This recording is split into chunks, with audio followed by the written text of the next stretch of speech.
আসসালামু আলাইকুম, কেমন আছেন সবাই? নতুন একটা ভিডিওতে আপনাদের সবাইকে স্বাগতম। পায়ে হেঁটে বাংলাদেশ ভ্রমণের আজকে আমার 85তম দিন এবং 54তম জেলা পিরোজপুর। তো আজকে আছি ঝালকাঠিতে এবং ঝালকাঠি থেকে চলে যাচ্ছি পিরোজপুরে। তো আজকে এই রুমে ছিলাম, তো এখান থেকে বিদায় নিচ্ছি পিরোজপুরের উদ্দেশ্যে। তো এখানে ছিলাম এই অফিসে। তো দেখ, রুমের কোয়ালিটি অনেক ভালো ছিল।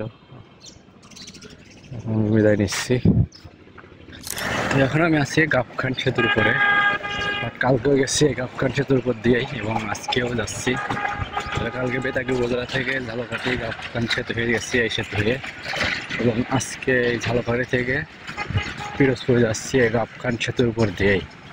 আর সাধারণত কোনো সাইকেল বা পাখি ভ্যান যদি চালিয়ে যায় যেতে পারবে না, কারণ অনেক উঁচু হয়ে দেখতে পাচ্ছেন সামনে।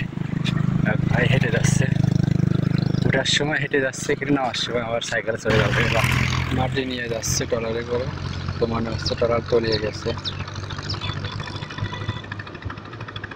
একদম কান্দায় কান্দায় পানি উঠে গেছে।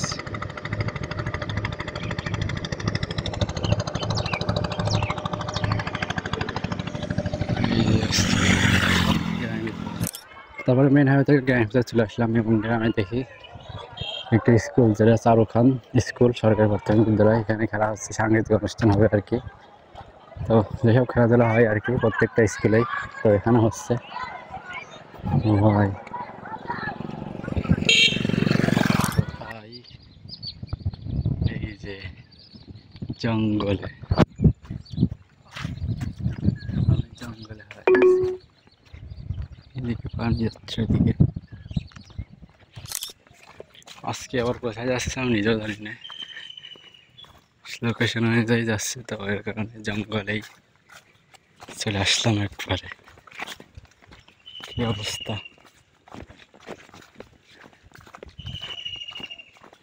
তো এখন আমি আছি তালুকদার হাট, এবং এবং সামনে আছে ঝুঁকিপূর্ণ একটি ব্রিজ।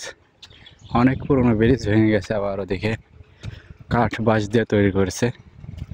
যাই হোক, ভালো লাগলো, মানুষ যাতায়াতের জন্য সুবিধা। পিরোজপুরের জেলাতে চলে আসছি এবং সামনে দেখছেন অষ্টম বাংলাদেশি চীন মিত্র সেতু। বড় একটি গেট রয়েছে এবং সামনের সেতুটি অনেক সুন্দর। তো তারপরে চলে আসলাম ব্রিজের মাঝখান সোজা, দেখতে পাচ্ছেন অসাধারণ আর অনেক বড়।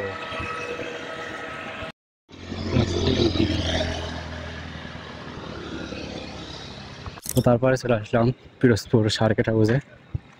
এই যে, আর একটু ভেতরে গেলেই ডিসি অফিস।